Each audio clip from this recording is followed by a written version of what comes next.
इस मूवी का स्टार्ट एक वॉर को दिखाते हुए होता है, जिस वॉर में एलियंस ने इंसानों पर अटैक कर दिया है और अब उन एलियंस से हमारे अर्थ के सुपर कमांडर्स लड़ रहे हैं, जिनमें से एक कमांडर बहुत ही होशियारी से एलियंस की कमांड शिप को डिस्ट्रॉय कर देता है, जिस वजह से एलियंस की बाकी शिप्स भी रुक जाती हैं और इस तरह इंसान जीत जाते हैं और एलियंस हार जाते हैं। यहाँ इस तरह ये जंग तो खत्म हो जाती है, पर हमारे कमांडर्स को डर था कि वो एलियंस इंसानों पर दोबारा अटैक ना कर दें और इसी के साथ मूवी में काफी सालों का टाइम गुजर जाता है और हम छोटे छोटे बच्चों को इन एलियन से लड़ने की ट्रेनिंग लेता हुआ देखते हैं। इन छोटे बच्चों को ट्रेनिंग देने के लिए अर्थ की आर्मी ने एक स्पेशल सिस्टम डिजाइन किया था, जिनमें ये छोटे छोटे बच्चे वीडियो गेम्स को खेलते हुए ट्रेनिंग हासिल करते थे। इन गेम्स को सीखने, खेलने और जीतने वाले बच्चे ही कमांडर्स बन सकते थे। और यहाँ हमें ये भी पता चलता है कि जिस वॉर के लिए इन बच्चों को ट्रेनिंग दी जा रही है, उस वॉर का नाम फॉर्मिक्स है, क्योंकि ये वॉर फॉर्मिक्स प्लेनेट के एलियंस के साथ है। मूवी के इस सीन में हम देखते हैं कि दो बच्चे वही वॉर गेम खेल रहे हैं। उन दोनों में से एक बच्चे का नाम एंडर है और एंडर बहुत ही ज़हीन बच्चा है।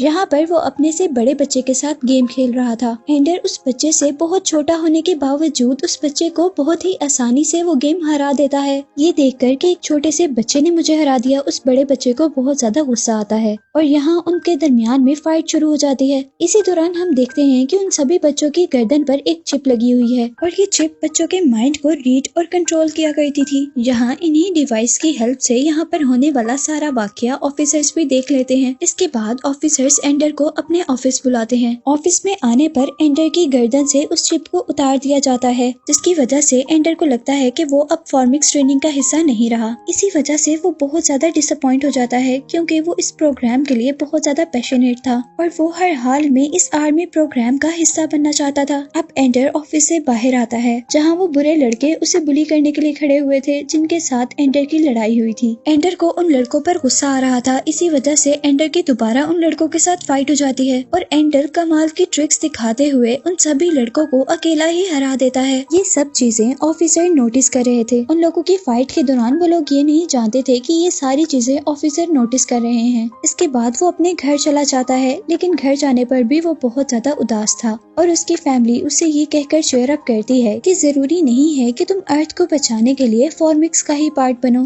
तुम और बहुत से तरीकों से भी अर्थ को सर्व कर सकते हो। इसी सब के दौरान हम देखते हैं कि एंडर के ऑफिसर्स अब एंडर के घर आते हैं और यहाँ वो एंडर और एंडर के घर वालों को खुशखबरी देते हैं कि एंडर को प्रोग्राम के लिए सिलेक्ट किया जा चुका है। और एंडर ये न्यूज सुनने पर खुश होने से ज्यादा शॉक था कि ये हो कैसे सकता है। और यहाँ वो ऑफिसर्स उन सबको बताते हैं कि हमने एंडर की गर्दन से वो चिप इसलिए उतारी थी कि हम एंडर की रियल नेचर को नोटिस करना चाहते थे, क्योंकि उस चिप की हेल्प से वो लोग उनके ब्रेन कंट्रोल कर सकते थे। और यहाँ वो एंडर की फैमिली को ये भी बताते हैं कि एंडर के अंदर बहुत सारी स्किल्स और एबिलिटीज हैं और एंडर अपनी स्किल्स और एबिलिटीज को बहुत अच्छे से यूज करना भी जानता है। वो ऑफिसर्स एंडर से भी कहते हैं कि तुम बहुत ज्यादा ब्रेव हो और हमें अपने मिशन के लिए तुम्हारे जैसे ही किसी की जरूरत है। नेक्स्ट सीन में हम देखते हैं कि अब एंडर स्पेस स्कूल जाने के लिए रेडी था, जहाँ पर उसे मेन ट्रेनिंग दी जानी थी। स्पेस स्कूल पहुंचने पर सबसे पहले एंडर को कर्नल मिलते हैं। इसके बाद एंडर के साथ साथ सभी बच्चों को उनके ट्रेनिंग ऑफिसर से मिलवाया जाता है।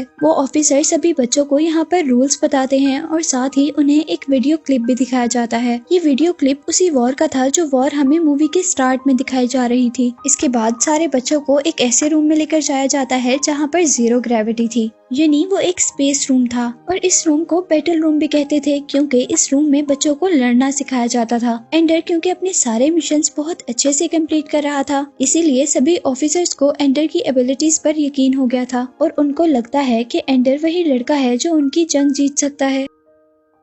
यहाँ पर सभी बच्चों को बताया जाता है कि दुश्मन से लड़ने के लिए सबसे पहले उसकी स्ट्रेटेजी को समझना जरूरी होता है और अगर हम उनकी स्ट्रेटेजी को समझ जाएं तो हमें उनसे लड़ना आसान हो जाता है। और यहाँ पर बच्चों को बहुत सारी लड़ने की स्ट्रेटेजीज भी सिखाई जाती हैं। अब इस एकेडमी में एंडर को ट्रेनिंग लेते हुए काफी महीने गुजर चुके थे। एंडर यहाँ पर काफी कुछ सीख चुका था, लेकिन उसे अभी भी अपनी ट्रेनिंग में कुछ न कुछ कमी फील होती थी। उसे लगता था कि कोई ऐसी चीज है जो उसे नहीं सिखाई जा रही। एंडर वो बातें, वो ट्रिक्स और वो स्ट्रेटेजी सीखना चाहता था जिनको यूज करते हुए पहले कमांडर्स ने वो वॉर जीती थी, पर इस ट्रेनिंग में उन्हें ये बातें अभी तक नहीं बताई गई थी। अब हम देखते हैं कि एंडर अपने कंप्यूटर में एक ऐसी गेम खेल रहा है जो आज तक यहाँ का कोई बच्चा नहीं खेल सका। इस गेम के अंदर एंडर एक रैट था और उसके सामने 2 ग्लास थे। 2 में से एक ग्लास के अंदर पॉइजन था। उसने उन दोनों में से एक ग्लास को चूज करना था और अगर एंडर गलत ग्लास चूज करता तो वो डीमन उसे खा जाता। एंडर उन दोनों में से एक ग्लास को चूज करता है। वो ग्लास तो सही चूज करता है पर उस ग्लास में भी पॉइजन होता है और इस तरह एंडर को पता चल जाता है कि ये गेम एक ट्रैप। और अब एंडर उस गेम को रीप्ले करता है और इस बार वो किसी ग्लास को चूज करने के बजाय वहाँ खड़े हुए डीमन की आई पर अटैक कर देता है और डीमन को ही मार देता है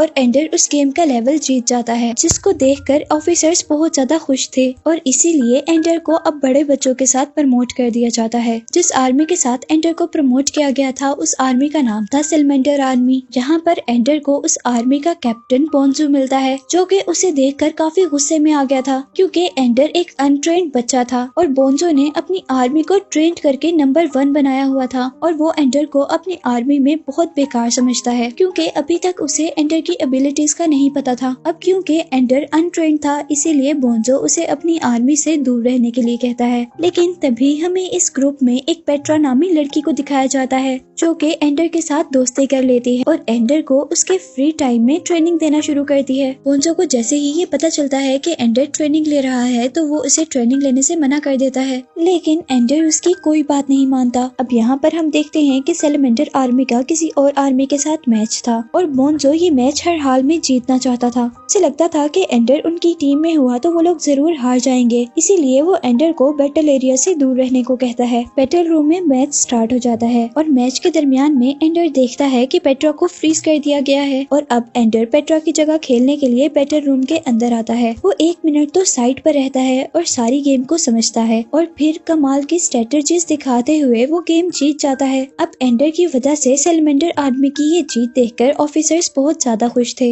एंडर की परफॉर्मेंस देखते हुए ऑफिसर्स अलाउ करते हैं कि एंडर अपनी आर्मी बनाए जिसका कैप्टन वो खुद होगा और वो अपनी आर्मी को खुद ट्रेन करेगा। एंडर अपनी आर्मी बनाता है और अपनी आर्मी का नाम ड्रैगन आर्मी रखता है। कुछ दिन बाद हम देखते हैं कि ऑफिसर्स ड्रैगन आर्मी का मैच सेलेमेंडर आर्मी के साथ रखवाते हैं और एंडर की अच्छी ट्रेनिंग और टीम वर्क की वजह से वो लोग दोबारा जीत जाते हैं और सेलेमेंडर आर्मी हार जाती है। यहाँ बोंजो को बहुत ज्यादा गुस्सा आ रहा था क्योंकि वो लोग पहली मर्तबा हारे थे और वो भी अपनी जूनियर टीम से। इसी गुस्से में बोंजो प्राइवेटली एंडर पर अटैक कर देता है। एंडर उससे लड़ना नहीं चाहता था इसीलिए उसे छोड़कर वहाँ से बाहर निकलता है, लेकिन यहाँ पर बोंजो एंडर पर दोबारा अटैक करता है और एंडर अपना डिफेंस करने के लिए जैसे ही बोंजो को दूर गिराता है तो उसका सर किसी भारी चीज से टकरा जाता है और इसी वजह से उसके सर से बहुत ज्यादा खून आने लग गया था। यहाँ एंडर को बहुत ज्यादा दुख हो रहा था कि उसकी वजह से किसी को नुकसान पहुंचा था। इसी वजह से उसका इस ट्रेनिंग से दिल उठ गया था और वो ऑफिसर से जाकर कहता है कि मुझे अब ये ट्रेनिंग और नहीं लेनी बल्कि मुझे अपने घर जाना है। और यहाँ एंडर को अब ऑफिसर्स उसकी सिस्टर से मिलवाते हैं और वो एंडर को समझाती है कि तुम जहाँ पर हो यहाँ पर आने के लिए लोगों को सालों लग जाते हैं और क्या तुम इस पोजीशन पर आकर यहाँ से दूर जाना चाहते हो। एंडर की सिस्टर की बातें उस पर बहुत असर दिखाती हैं और एंडर वापस स्पेस में चला जाता है।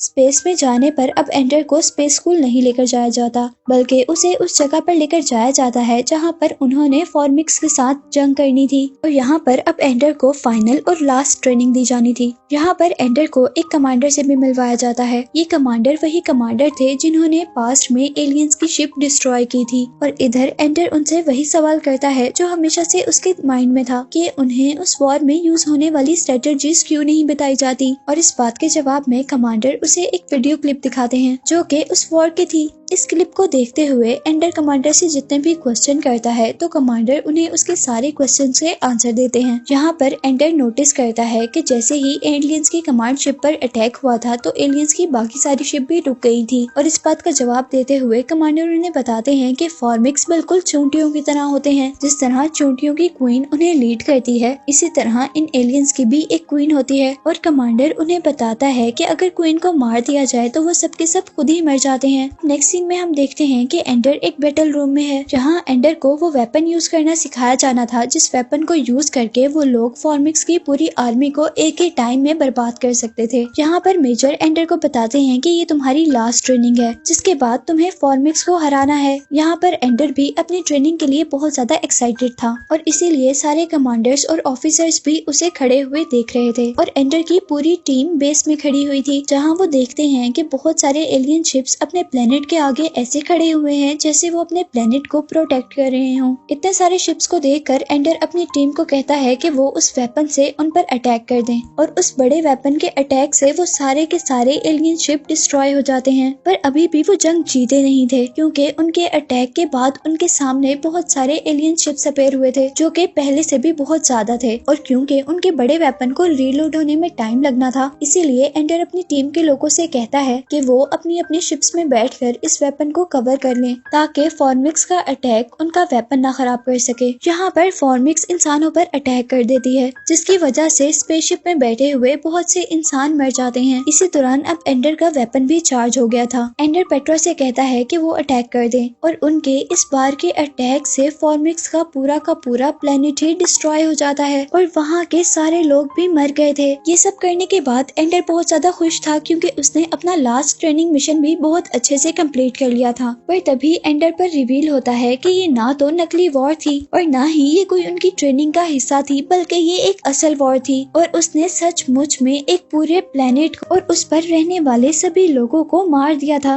और अब वो ये देखकर बहुत ज्यादा दुखी था कि उसने एक पूरे के पूरे प्लेनेट को डिस्ट्रॉय कर दिया था। रात में हम एंडर को सोया हुआ देखते हैं, जहाँ उसके ड्रीम में उससे फॉर्मिक्स की क्वीन कांटेक्ट कर रही थी। वो जल्दी से उठता है और अपनी फ्रेंड पेट्रा को लेकर बैटल रूम की तरफ जाता है, जहाँ से फॉर्मिक्स का प्लेनेट नजर आता था। और वहाँ जाने पर उसे पता चलता है कि उसका ड्रीम बिल्कुल सच था और यहाँ उनकी क्वीन भी अभी तक जिंदा थी और वो क्वीन एंडर की माइंड के जरिए एंडर से कांटेक्ट कर रही थी। यहाँ पर एंडर को पता चलता है कि वो एलियंस हमारे दुश्मन नहीं हैं, बल्कि वो तो मुश्किल में थे और इसीलिए वो अर्थ पर इंसानों से हेल्प मांगने के लिए आए थे और अर्थ के लोगों ने इन्हें अपना दुश्मन समझकर मार दिया था। हालांकि उन लोगों को अपने प्लेनेट पर थोड़े से पानी की जरूरत थी, जो कि वो अर्थ से लेने आए थे। अब एंडर फॉर्मिक्स प्लेनेट के ऊपर जाता है और यहाँ पर फॉर्मिक्स की क्वीन उसे मारने वाली होती है, क्योंकि एंडर की वजह से उसका पूरा प्लेनेट तबाह हो गया था। लेकिन जैसे ही वो क्वीन नोटिस करती है कि एंडर अपने किए पर शर्मिंदा है, तो वो क्वीन एंडर को छोड़ देती है। यहाँ पर वो क्वीन एंडर को अपना एक एग देती है, जिसकी हेल्प से वो एलियंस फॉर्मिक्स दोबारा इस यूनिवर्स पर आ सकते थे। नेक्स्ट सीन में हम देखते हैं कि एंडर अर्थ पर वापस आ गया था और यहाँ उसके बहादुरी के इनाम पर उसे अपनी एक स्पेसशिप दी जाती है और एंडर अब फॉर्मिक्स को ठीक करने का डिसाइड करता है और अपनी स्पेसशिप में बैठकर फॉर्मिक्स प्लेनेट तक जाता है। और जाते हुए वो अपनी सिस्टर के लिए एक लेटर लिखता है, जिसमें वो बताता है कि मैं इस अर्थ से बहुत दूर जा रहा हूँ। इसी लेटर में वो लिखता है कि मैं फॉर्मिक्स की कॉलोनी बनाने में उनकी हेल्प करूंगा और यही दिखाते हुए ही ये मूवी एंड हो जाती है।